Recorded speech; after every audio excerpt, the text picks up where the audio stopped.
ایک ایسے نبی جنہیں ایک دیو ہیکل ویل نے نکل لیا۔ آپ سے ایسی کون سی خطا سرزد ہو گئی تھی اور آپ مچھلی کے پیٹ میں 40 دن زندہ کیسے رہے؟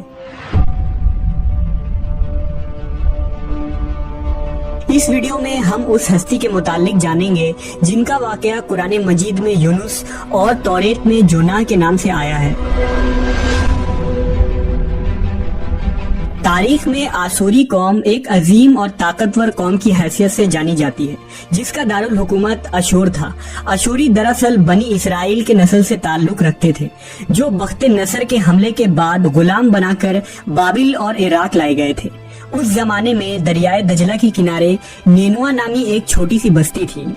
اشور کے کسی بادشاہ نے ایک دیوتا کے نام پر نینوا میں ایک مندر بنوایا۔ رفتہ رفتہ دوسرے بادشاہوں نے بھی مندر اور عمارتیں بنانا شروع کر دی اور ایک دور ایسا آیا کہ یہ چھوٹا سا علاقہ سلطنت اشوریہ کے عظیم الشان دارالسلطنت میں تبدیل ہو گیا۔ نینوا شہر کے بیچوں بیچ مندر اور شاہی محل تھے جہاں سے اشوریوں کا بادشاہ پورے سلطنت پر حکومت کرتا تھا اور اونچے تخت پر بیٹھ کر بازاروں، گلیوں اور تفریح گاہوں کا نظارہ کیا کرتا تھا۔ اشور کے مغربی علاقے میں لہلہاتے کھیت تھے۔ پورا شہر درختوں اور باغات سے سرسبز و شاداب تھا۔ اشوریہ لوگ پتھر تراشنے کے فن میں بھی ماہر تھے، لہذا جگہ جگہ سنگ مرمر کے دیواروں پر انہوں نے اپنے دیوتاؤں کے نقش و نگار بنا رکھے تھے۔ مختصر یہ کہ نینوا تہذیب و تمدن کے لحاظ سے انتہائی ترقی یافتہ شہر تھا۔ اشودر دیوتا ان کا سب سے بڑا دیوتا تھا۔ نیز یہ لوگ بادشاہ کو بھی خدا کا درجہ دیا کرتے تھے۔ یہ لوگ بت پرستی اور کفر و شرک میں مبتلا تھے۔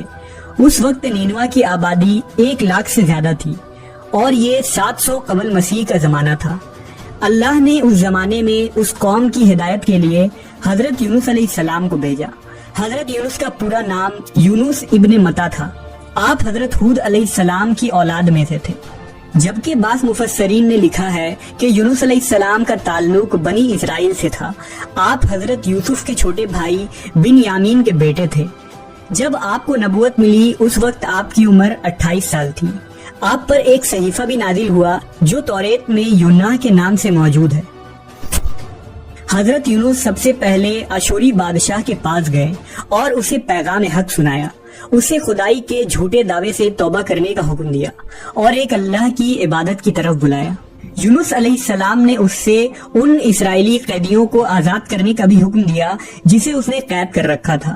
نینوا کا بادشاہ آپ کی باتیں سن کر غضبناک ہو گیا اور آپ کی جان کا دشمن بن گیا، لہذا آپ علیہ السلام نینوا کے عوام کے پاس گئے اور انہیں توحید کی دعوت دی، انہیں شرک و بت پرستی اور دوسری برائیوں سے توبہ کرنے کو کہا، مگر اہل نینوا نے ایمان لانے سے انکار کر دیا اور اللہ کے رسول کو جھٹلا دیا۔ یونس علیہ السلام مسلسل اس کوشش میں رہے کہ ان کی قوم کے لوگ راہ راست پر آ جائیں۔ آپ نے انہیں بہت سمجھایا اور دعوت کے کام کو جاری رکھا۔ دیکھتے دیکھتے 40 سال کا عرصہ گزر گیا، لیکن یہ قوم حضرت یونس کا انکار کرتی رہی اور شرک پر ڈٹے رہے۔ نیز حضرت یونس کو دھمکیاں بھی دی گئیں کہ اگر آپ نے اشودر دیوتا کے خلاف کچھ کہا تو وہ آپ کو قتل کر دیں گے۔ آخر کار حضرت یونس اپنے قوم سے مایوس ہو گئے۔ جب ان کی سرکشی اور نافرمانی انتہا کو پہنچ گئی تو اللہ نے حضرت یونس کو حکم دیا کہ لوگوں کو آگاہ کر دو کہ 3 دن کے اندر ان پر عذاب آنے والا ہے۔ لہذا آپ نے اہل نینوا کے سامنے اعلان کیا کہ اگر تم نے 3 دنوں کے اندر بت پرستی اور شرک سے توبہ نہ کی تو تم پر اللہ کا قہر نازل ہوگا اور پورا شہر تباہ و برباد ہو جائے گا۔ لوگوں نے آپ کا مذاق اڑایا اور جواب میں کہا، ہم تمہارے رب کی طرف سے عذاب کے منتظر رہیں گے۔ آپ کی قوم نے آپس میں مشورہ کیا تو اس بات پر سب کا اتفاق ہوا کہ یونس کو کبھی جھوٹ بولتے نہیں دیکھا گیا، لہذا ان کی بات نظر انداز نہیں کرنی چاہیے۔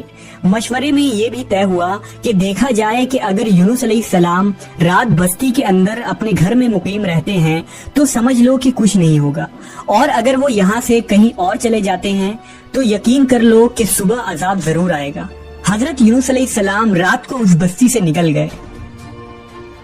صبح ہوئی تو عذاب الہی کا ایک سیاہ دھواں بادل کی شکل میں بستی والوں کے سروں پر منڈلانے لگا۔ جب وہ ان کے قریب ہونے لگا تو ان لوگوں کو یقین ہو گیا کہ اب وہ سب ہلاک ہونے والے ہیں۔